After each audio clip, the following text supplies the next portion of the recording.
His designs have graced the runways of New York City's Fashion Week for years. He not only styles models, but friends and family, and he himself dresses to the nines. Take the shirt you're wearing, for instance. It takes roughly 4 to 6 weeks to create a custom ordered shirt. From production to workload to tailor and seamstress.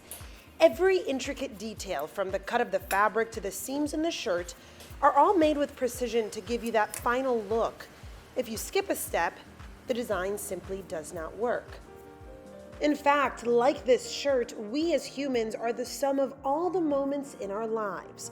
Good or bad, without a single one of those experiences, we would not be who we are today. Because in places where the clothes don't reach, and in the deep corners beneath the skin down to your bare bones, are the secrets and truths we all hold. This is a story of uncovering truths, grit, and determination.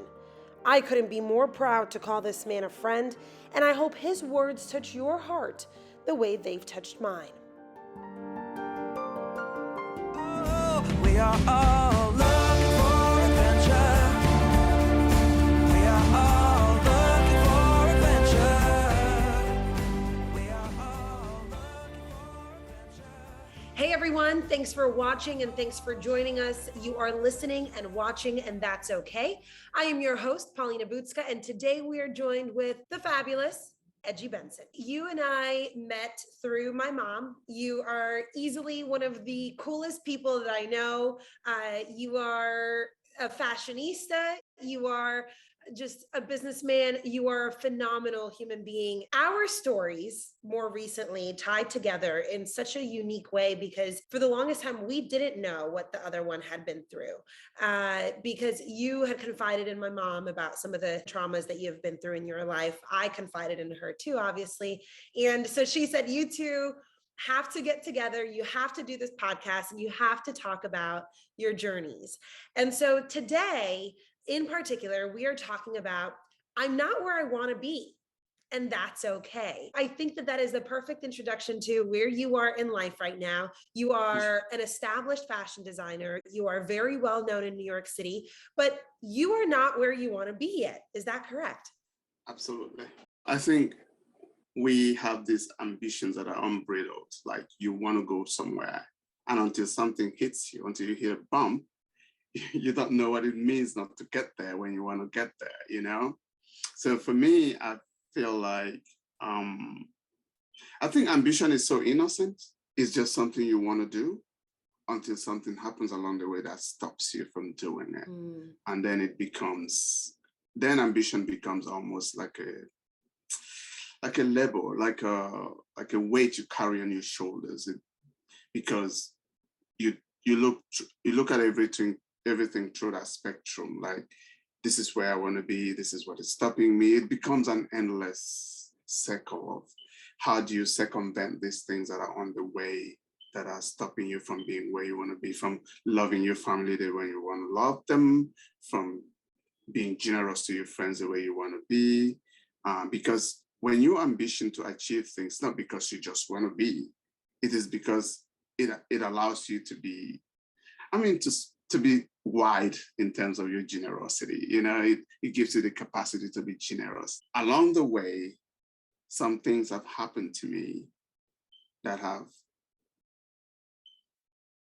put obstacles in my way to the pleasure that I would have felt in being able to take more care of my family, more care of my friends, and, sort of scuttling my ambition. And those things, they're things that I've hid inside of me, and I've only confided to some people because I felt like, look, if I drop dead, there's got to be some witness to my life, someone that I said, well, that could say, you know what, he told me something, because as a man, a lot of the times those things, it's very hard to reveal.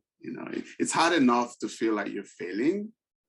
To talk about it is like, and it really does become a mental trauma just to carry that with you all the time, to appear to the world like everything is perfect. We do get stuck in those cycles of we are ambitious and we have a goal and we know we want to reach it, and there's nothing stopping us in the way until life gets in the way, until some of the Yes. choices that we make get in our own way. And then I think ego gets in the way as well. Yes. So let's talk a little bit about what got in your way. It's funny, like what got in my way is the thing that you think would help you the most as a human being, like love, right? You think that you aspire to, I think we aspire to love just like we aspire to possessions. And so you want to meet someone, you want to be in love with someone. I always thought that it's better to love with your eyes closed, because if you opened your eyes and you saw so many things, and then your love would be too filtered, you know? I just felt like you could love without all of those filtrations and be truly in love. It kind of built a foundation together, you know? And along the way, while I loved, I never knew what it was like to be loved back, because I think I never looked for that. I just tasked myself to love someone. I didn't know what it was like to receive it. I didn't know what it would look like to receive it. So I didn't really think about that part. I thought the challenge for me was to love, you know?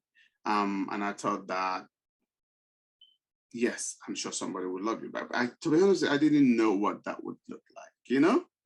But I knew what it meant to love from my own perspective. Whether it is to make sure that you're tired and maybe you always have to go to get a massage, and I thought, okay, maybe I'll go to massage school and maybe I can help, you know? Or you were too tired to do the laundry, and I said, you know what, I'll do the laundry. Or just things that you did to add value, you know? Sure. To a relationship. I would call it a stupor, you know, in a sense. Like I was so euphoric about loving someone that every time there was pain, or maybe I didn't call it abuse, you know. I didn't, to be honest with you, I never associated abuse to what I was going through until 9 years later, when it was obvious that I had scars. I have my hand broken. I have so many bodily scars, and I couldn't tell anyone about it, and I still couldn't put a name to it. So it got to this point where I ran out of validations for it. You know, I always found a way to validate it. Either someone was too tired, you know, maybe she's reacting because she's so tired, or, oh, maybe I did something wrong, but what did I do? You know, like just, and those takes time, those circles take time. You know, you're thinking, oh, I did something wrong. It takes time to figure out what you did.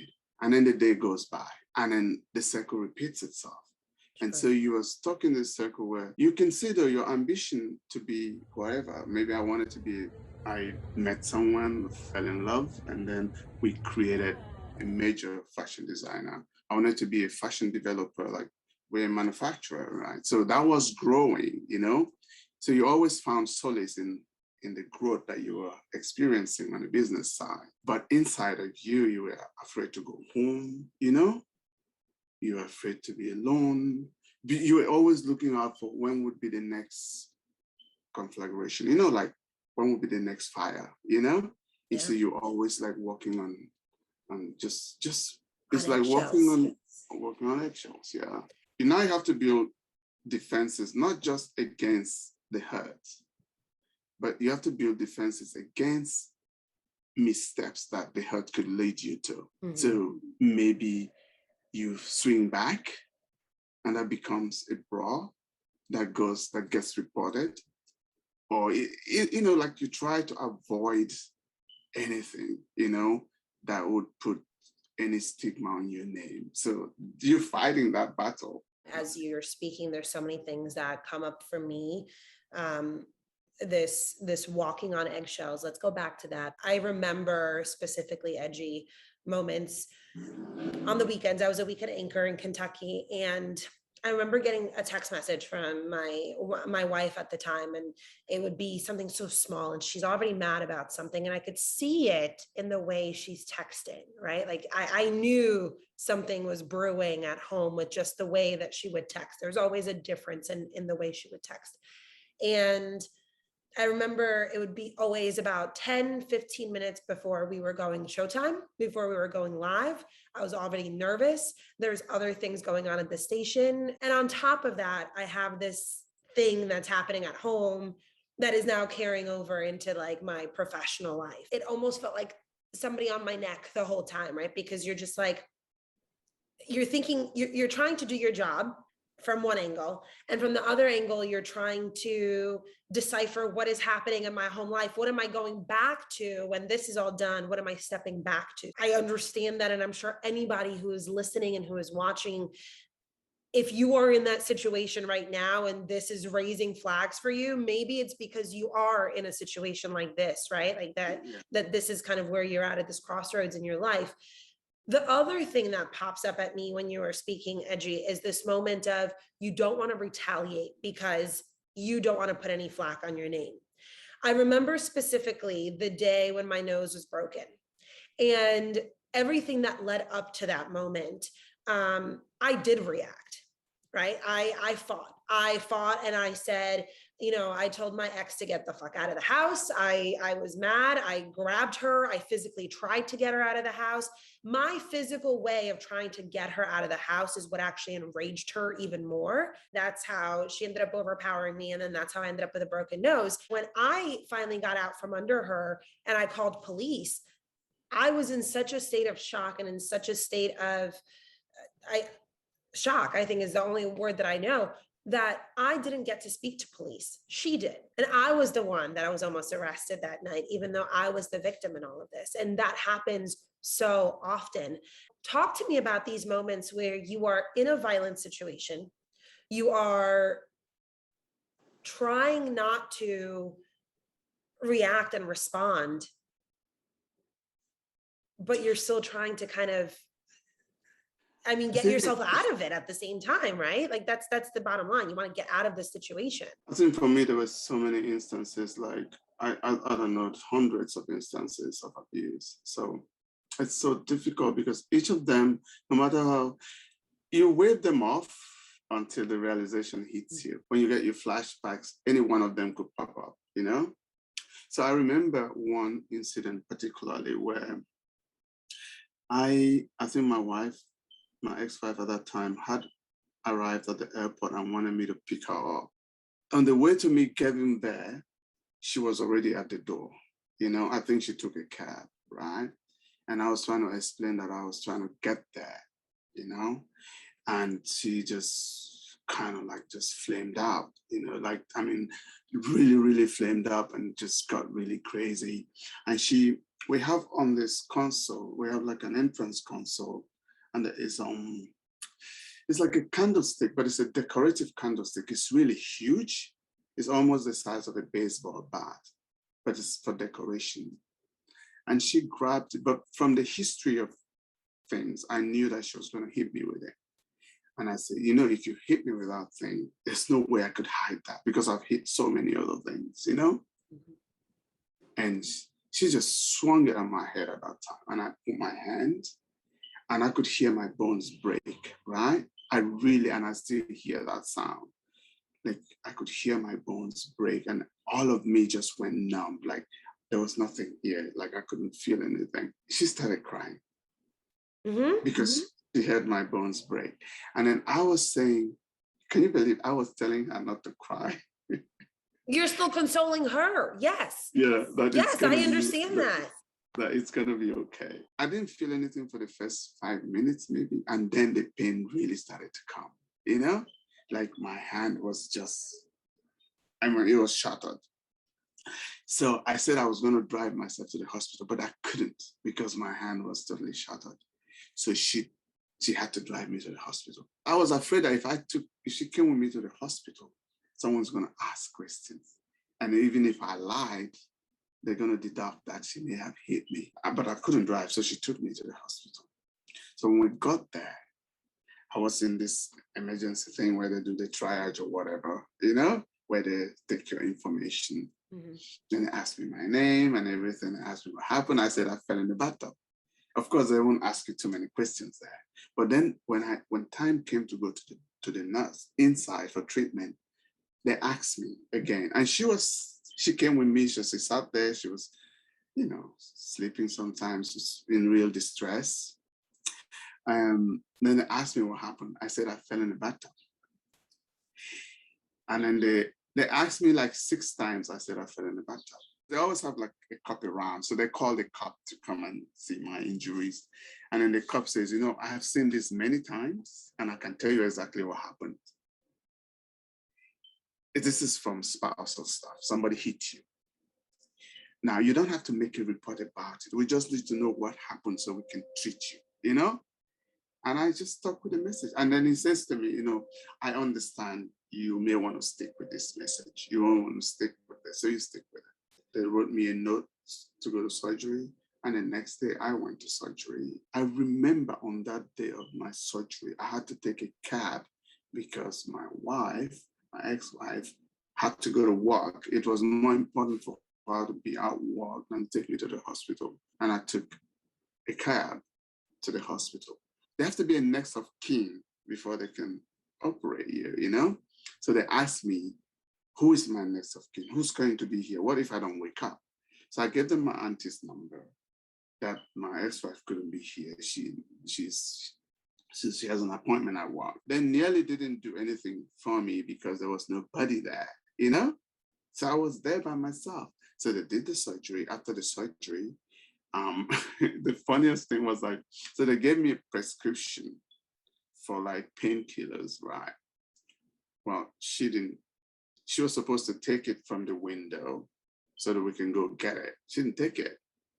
So I spent I had no painkillers. But all of that night, it was like the most painful experience I've ever had. That was such a unique opportunity for me to have fought back, but I didn't, you know? Of all the other things, this was the gravest chance I had to protect myself, and I didn't do it, you know, because I figured, what if my wife went to jail? What would I be like?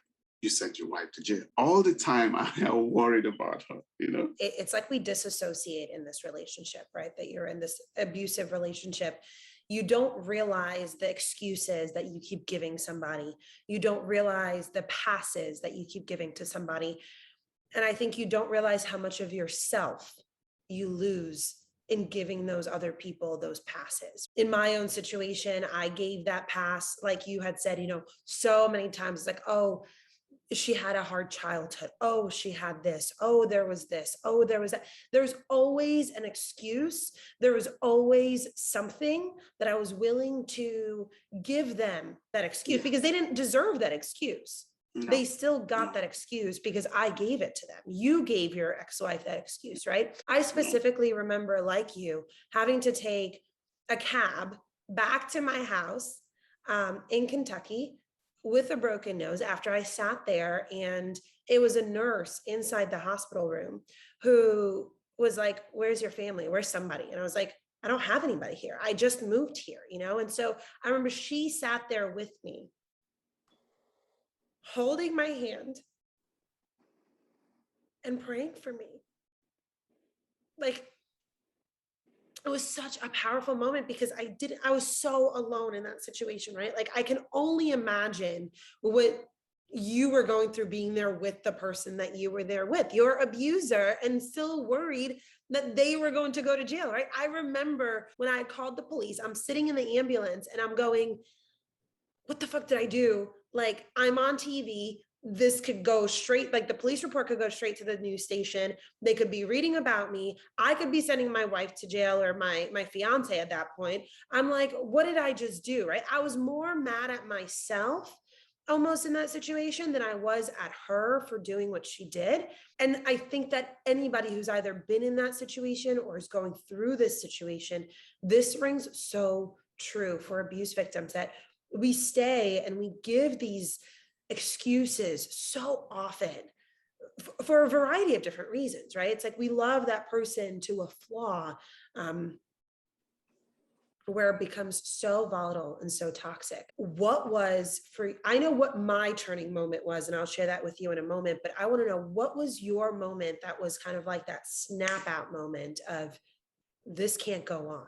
Like I was so in love with this, but like she could do no wrong. Like her wrong to me was everything she did wrong was just a bit of a misstep.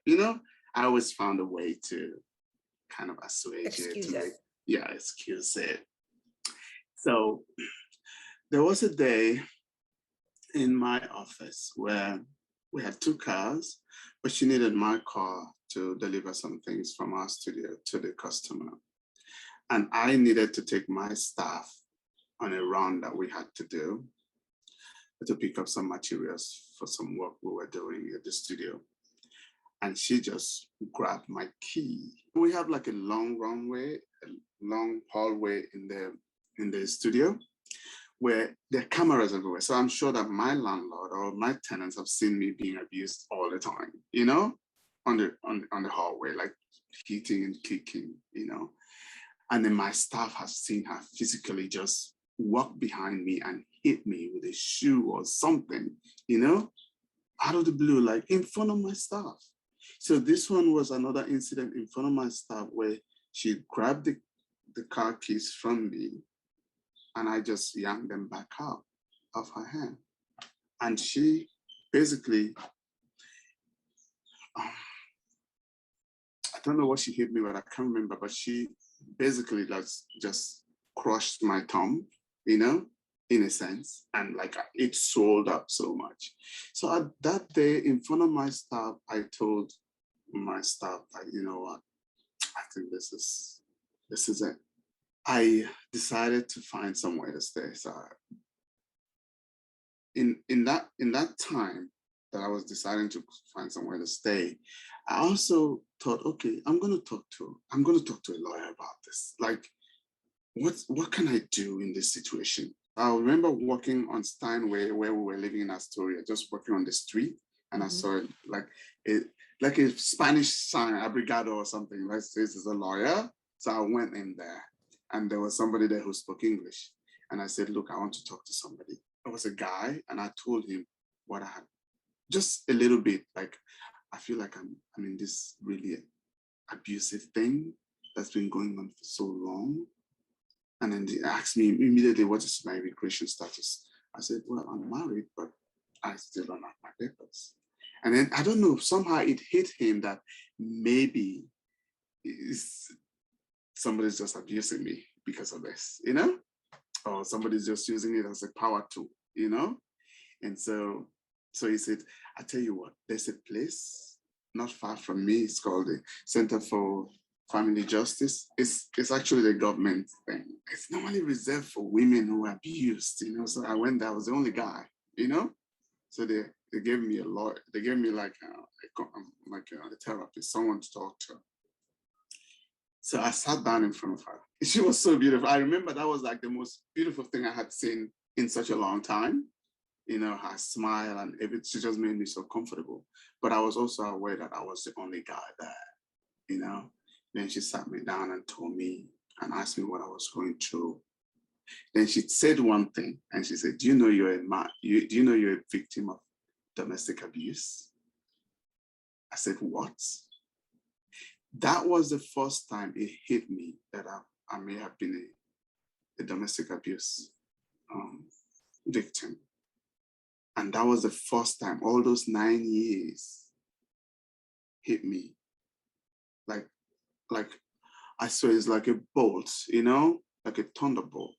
For some reason, just hearing that word associated to me, I couldn't believe it. That was my point. That point where that lady said, do you know you're a victim of domestic abuse? And she went further to say, you know what the signs are? When you're always saying sorry, because they get you to say sorry all the time. Do you say sorry all the time? I said, yes. So she just started to point at things that made sense, but I never thought about them before in that way. Like, are you always excusing their actions? Is it always your fault? And I said, yeah. And she said, why? Why is it always your fault? And I was actually giving her the reasons why it is my fault. Right. You're so conditioned to think that it really is your fault, right? Like you're still excusing them in that moment. Yeah, it was so that was the turning point for me. And I tell you what, sometimes I wish I didn't have that turning point, because life just became very difficult from that point. I was oblivious before, and that I think that helped me live through it. But once that veil was off, it was very difficult. I want to get back to what you just said about this, that the road leaving was harder than you expected, and then like that it kind of hit you a little bit harder, because I want to get into another topic with you about that. But I did say I was going to mention kind of my own story of what my moment was that I said enough is enough, kind of like you, came out of nowhere. You know, we were in New York City. I had not seen my mother in 2 years, my family in 2 years, and we had surprised my brother with a visit. It was beautiful. For the first time I'm there, my like everything is copacetic, everybody's happy. And it was for the first time in the entirety of my marriage, the entirety of my relationship, where I had this like I can breathe moment, right? Like I was so comfortable and so happy for the first time. And I was like, wow, like everyone's getting along, and you know, like she's so wonderful, and I'm not worried. And then we get to the last day of our stay in New York City, and we go to tacos with my brother and his fiance.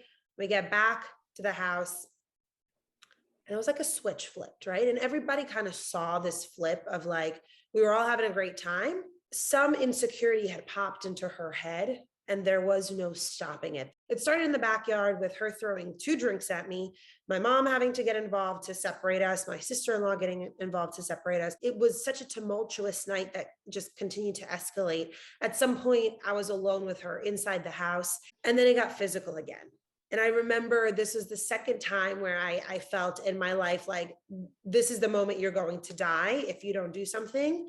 And it was the moment she had put her hands around my neck and held me to the wall, pinned to the wall. Whatever was in my head just said, this is it, Paulina. Like, if you get out of this, there is no going back. Like, the next time she gets drunk, the next time there is alcohol involved, you will not survive. Like, a cat only has 9 lives. I've now used up 2 of them, and that's it, right? Like, it's true. Like, I'm pretty indestructible, but there is a time when you have to say something can really, you know, you're teetering on that line. Yeah. And the other thing that I remember in all of this, Eji, was this moment inside of me that kept praying and saying to myself, don't let my brother walk in. Don't let my mother walk in. For 2 reasons. One, I didn't want them to see me in that situation, right? Like I didn't. And this is like, this was my choice. This is what I stayed in. I didn't need my family to see the actual physical abuse. And the other thing I was praying for was that, again, they don't come in, because this would have ended up with a charge. And it would not have been her charge. It would have been somebody in my family charged, because somebody would have stepped in to help, and it would have escalated. So again, it goes back to that fear of like, you know, you are in a shitty situation, you don't know how to fucking get out of it, and it sucks, right? Like, it's really freaking shitty. Like you, when I left, leaving was the easy part, right? Like, just saying enough is enough, that part was easy. It was dealing with the mess that came and the fallout from that was so devastating, and it was life altering to so many people around me, right? Like, it affected my mother, it affected my brother, it affected me, it affected my friends, my work relationship, every relationship I could think of was affected by this, because the healing and the process and all of that for myself, there was such a long journey to still be had there. When I left, right, after having this realization, and then the city finding out that even though I was married, my paperwork was not processed, because every time it was time to go do something, sign papers, whatever, she would never show up, you know?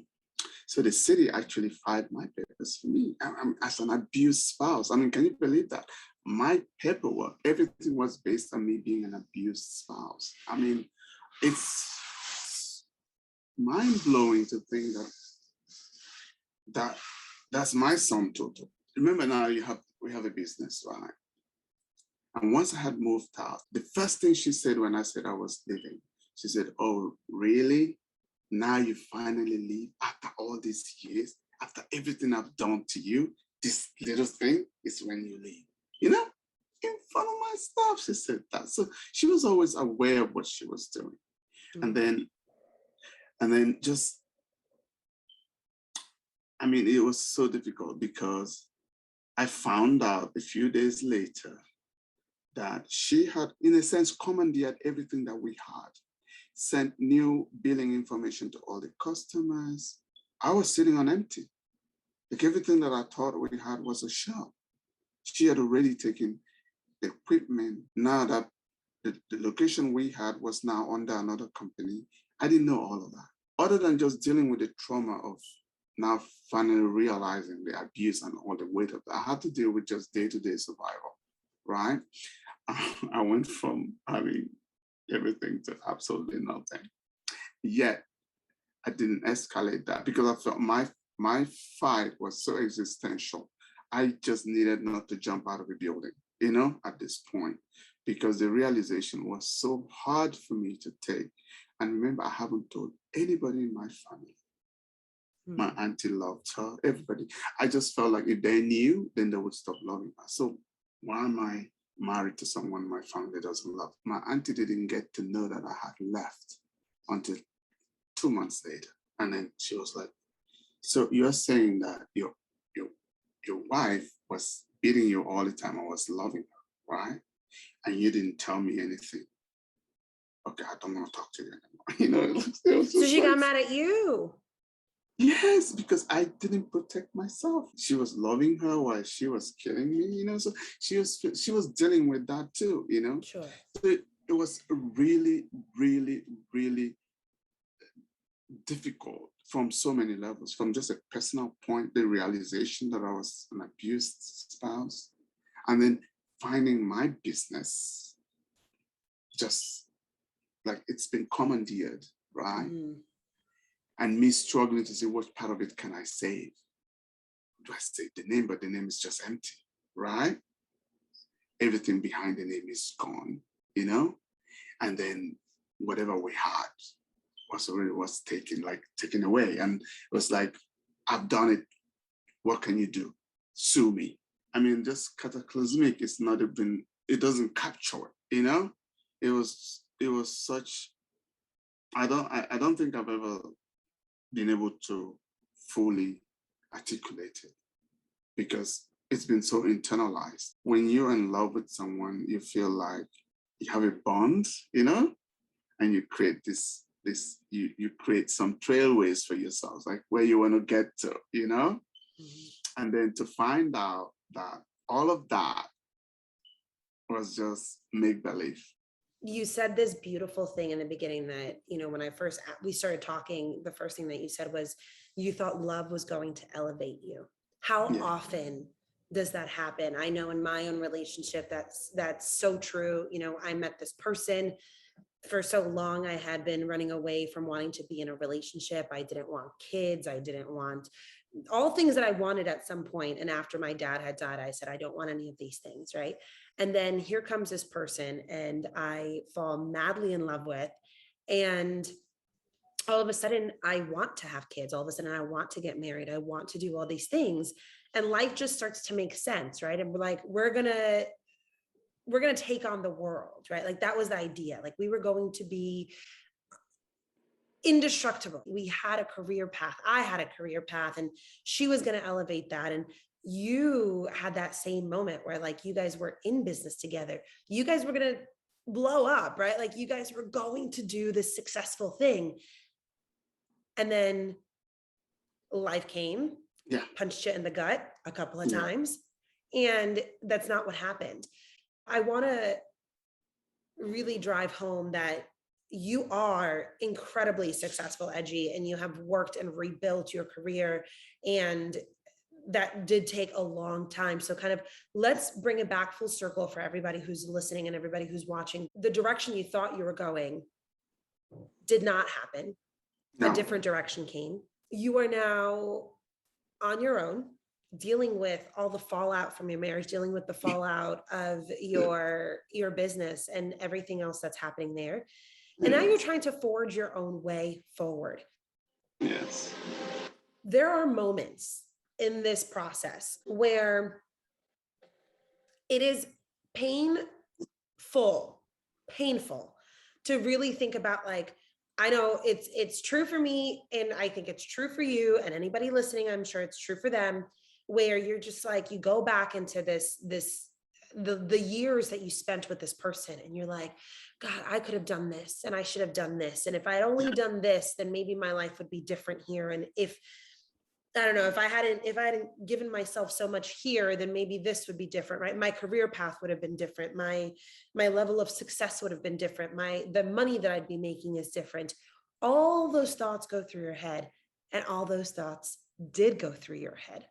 How did you manage from those thoughts to where you are today? You know, for me, I've always felt like your life is about your ambitions, right? It could be an ambition, and ambition is just one word that covers so many things. Your ambition could include how you love, you know, how you live with people, where you go with your business, where you go, how you just your success. So ambition is not just about climbing ladders, you know. Yes, but there's a varied ladder. It's a wide spangled field of things that you want to do. So I've always felt like loving for me was a big part of my ambition, you know? So that's why when I was in love with my wife, I never let anything, just like I protect all my ambitions, I protected that as an ambition. Finding out that it wasn't going right, that it was wrong, I had to deal with the fact that what was happening to me was subjective, situational, right? That love wasn't always, this was not a blueprint for love. Like, correct. Love couldn't be that. There was something there that mine had gone wrong, you know? So I had to deal with making sure that my reactions to what had happened to me were not too retroactive. Like that was going to stop me from moving forward in my ambitions to love again, and then also to build my business, you know? I think the difficulty has been being a minority. It took so long to build the business. It took so long to layer on all the elements that you needed to grow your business, whether it is partnerships, all levels of assistance that you needed emotionally, all kinds of stuff. Because you're not going to get a lot of money, but you're going to get a lot of mentorship, a lot of partnerships, a lot of guidance, you know? Other things that you need to make a successful Exactly. business. You had layered all of those for years, and they've taken you somewhere where at the point that everything disintegrated, we are like 2 million a year. We're looking at grossing maybe 4 million in 2012, you know? So we're really an ambitious little unit, you know? And so losing all of that, it took me, I think I was in therapy for like 2 years. I'm not joking, seriously. It took me 2 years just to, I don't know, just to get back to trusting myself, right? I just felt like, how could I allow myself be abused? Like I owed myself a duty to protect me. I did not, you know? So it took some time to get in terms with that. All that time trying to build my business, trying to recoup, take the empty shell that I was left. I just felt like I could walk away from this shell, but I worked so hard to build this shell, right? So the shell was just the name. So I took it, right? Because she had already registered another company. So I just had that shell, right? And she was just concerned with me taking her name off the shell. I said, okay, let's sign you off the shell. So I cut the shell and then reincorporated later, 2 years down the road. I reincorporated with a different name. I Mm. remember not even wanting to step in my car that we shared together. You know, I remember not wanting to look at anything that we had shared together, you know, not out of hate, just because of triggers, you know? Yeah. You know? So those were just, it's been a long road of battles. Most of them fought very quietly, internally, to try to keep going, you know, because your ambition says this is what you wanted to do. Yes, you had a few roadblocks, major roadblocks, but in essence, you are still you though. You're still talented, you're still a giver, you're still a lover, you're still all the things that you love doing. Yes, your capacity is a little reduced, but that doesn't mean you're zero. So I just kept going, and I was able, and you know the funny thing, I couldn't go back to the companies that we worked with before, because then they would ask me, why are you approaching me? We're already working with you. You understand? Mm-hmm. Because they didn't know what had happened. So essentially, I lost the business book. I couldn't use the business book because she had set up it. She had planned this way ahead of me, and she had already informed them about where everything needed to go now. That we moved to a new, you know, a new company, a new name, you know. So I would look really stupid going back to Vera Wang, to Kate Spade, to anybody to say, oh, what is happening this season? This is what we're doing, because she had already, she was a few steps ahead of me. I basically had to create a new book. I'm not joking. I had to start all over, get new levels of trust from clients. Only a few people, a few customers that, because I was running more of the customer service thing, a few customers that I could go back to, that I could risk the questions if they asked, you know? Mm-hmm. Sure. And I tried to steer the communication away from any questions they would ask. But essentially, I had to build a new book. I think there is so much beauty in having to rebuild and start over. And while the process is tremendously hard, I think everything that you have said up until now is something that I myself have battled, been through, cried, you know, fought silent battles. And I think so many of the victims that I talk to here, and so many of the friends that I have who are not on this podcast, but are also abuse victims, we all share that there is a moment of having to totally start over. And that moment is, my gosh, does it take work? And does it take patience with yourself and with everybody around you? Because like you said, it was the smallest things that are the triggers to you. And everybody else is just looking at you like, oh, what the hell is going on with her, right? Or what the hell is going on with him? But only you know what you were going through in that moment. And I'm glad, Eji, that you talk about so openly that you went to therapy for 2 years, because without therapy, I don't know where I would be today, right? Like I don't know where you would be without therapy. So many of the things that we go through, even with the best intentions that my family has, they didn't understand what I was going through. They hadn't been there. They hadn't seen it. They hadn't witnessed it, experienced it, because I sheltered them from that, right? Like that's what you did. You sheltered your family and friends from this because you didn't want them to be worried about you. You didn't want them to hate the person that you were with. You wanted to show this loving, caring relationship that you were trying to cultivate. Let me make that very clear, that in these relationships, we do want to create some sense of normal, right? So there is that partner in these abusive relationships that is trying so hard to make this work. Restarting, as hard as it was, Eji, and I'm, for you, myself, and anybody else going through this, was so necessary. Absolutely. Let's talk about where you are today and your thriving company. So today, you know, it's You're like you still said, not, you're still not where you want to be, and that's okay, right? Like, Yes, I know yes, that. But let's talk absolutely. about where you are, because I think you need to realize it along with anybody else listening. If you've made these strides, you've had these accolades that you kind of collected along the way, acknowledge them. Let's acknowledge your success. I think that is so true. I realize that I'm to be honest, I feel like I'm a bit more sensory today than I was before, and I think that's, for me, it's something that it's a good takeaway from all the stuff, all the market stuff that happened. But I feel like I have a particular understanding of pain, you know? I understand what inflicts it and understand how it feels, And I think it informs me every day in my actions, how it feels. Because I feel I've been on that side of feeling it, And I don't think it's pretty being on the side of giving it either. Sure. So I think that has helped me even in my dealings with my clients. And I may appear soft and they may want to take advantage of me, but I know where it stops. Now I know where it stops.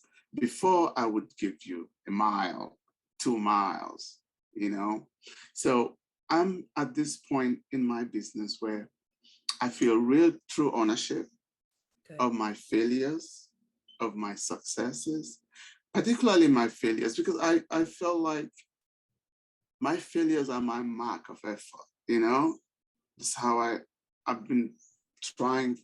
Like today, our manufacturing business is coming along. Yes, COVID dealt us a big blow, but it's coming along very well. I feel we are better positioned now than we've ever been in terms of our understanding of the customer, our understanding of the business, and how COVID has changed our landscape. I feel innately connected to my business now. And we are at a stage now where our manufacturing is growing. And we have our own brand now in the market. We have a brand called City Junk. I own that, it's got it. We make beautiful shoes. Love the sneakers. Fit is great. The feel is great. And then we also have this project we're doing, this sports brand we're doing with Teresa Witherspoon. Is with the coaching team at New Orleans Pelicans. We just launched our own basketball shoe.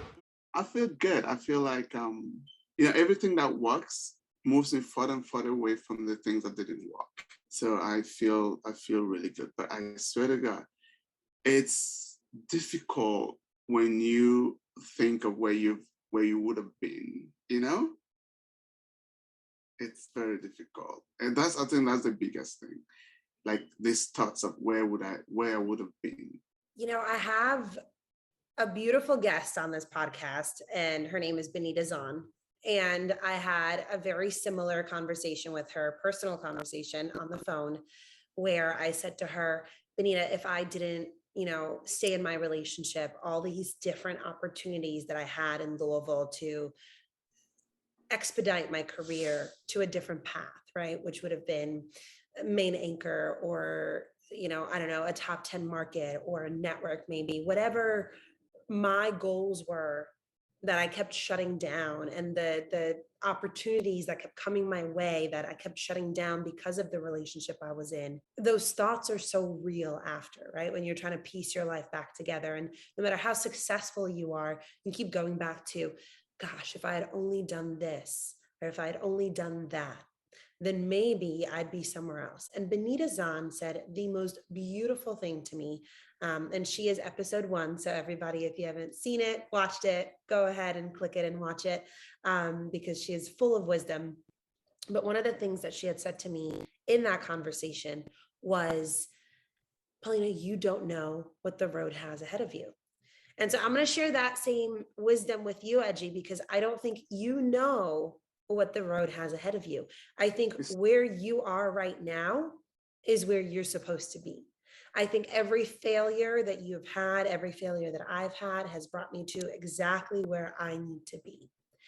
And I don't know what the road has in store for me, right? It's Just as true, you yeah. don't know what the road has in store for you. Absolutely. For all you yes. know, this Pelican deal, right? Like this shoe brand, I mean, this could elevate you to another level that you have never known before in your career. We can sit there, and I'm sure we'll have many more of those moments, and anybody listening, watching has those moments of like, if only I did this, if only I did that, if I had gotten out sooner, if I had done, you know, like you're trying to rewrite the course of history. You can't. It's done. It's been there, done that. Here's the reality of it. I think we can sit there, It's true. Eji, and I think we It's can, true. like I said, you know, keep picking at it. But I mean, I don't know about you, but I'm always very honored to say, like, I have a friend who's a fashion designer, and I always talk about you, and you know, and so I think that I see success when I look at you. And I think so many of the people around you, when they look at you, they see success. They don't see the failures. They see the success that you've made out of those failures. I'm proud of you too. I was watching your reel the other day. I was like, wow. And you know, and so much of that reel was done here in Albany and in Kentucky when I was going through my worst, and I didn't see the best in myself, right? Like that's the thing, that I would go in there too, and I'd have those moments where I'm like, I wish I had done that, or that was a terrible read. I really wish that like I just had a break for a second. I just wanted a break for a second, right? And like that break never came. And we are here today. And as many times that I'm sure friends, family have seen my stuff and have seen it and been like, oh my God, I'm so proud of her. And so she's so successful. The inner battles I had are the things that people weren't seeing, right? Like that's why this entire project exists, because so much of that was not okay. And I had to be okay with putting on a different front for everybody else, just like you have. And now I have to be okay with the fact that life has taken a different course for me. You've taken a different course, and they're both just as successful, Eji. Yeah, I never thought I would have this conversation actually. So it's really, it's I think it's really the first time I'm able to talk about it. So it's Well, I thank you for having it with me. I mean, we've just spent an hour talking about this, and we could spend probably another hour and a half, you know, talking about this topic. And the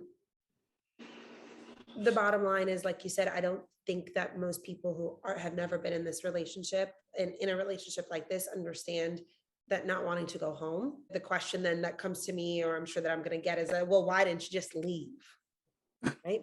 Why didn't you just leave? But that's a conversation for another time. yes. And yes. I think you stay for a multitude of reasons, and Absolutely. you leave for a multitude of reasons. Eji Benson, you have been a phenomenal guest. Thank you for being so vulnerable with me, and thank you for sharing your story, which I know is not easy. I would also like to really drive home with people that abuse happens to everybody, right? Like abuse sees no color, it sees no gender, it sees no race, ethnicity, nothing. Anybody can be a victim of abuse. Absolutely. So, Thank you. absolutely. Eji, thank you. Thank you, everyone. Thanks for listening. Thanks for watching. Until next time.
are all looking for adventure.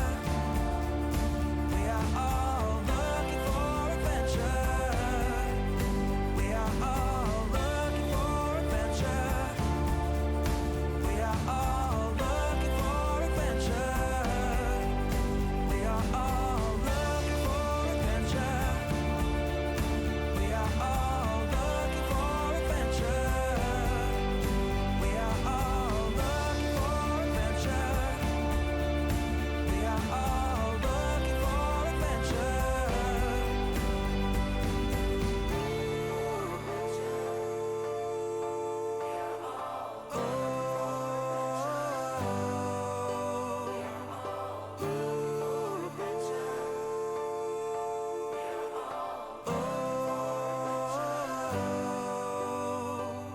And I'm living free, living free, living free, and I was meant to be living free, living free, living free, and I was meant to be. I'm living free, living free, living free, and I was meant to be free, meant to be free.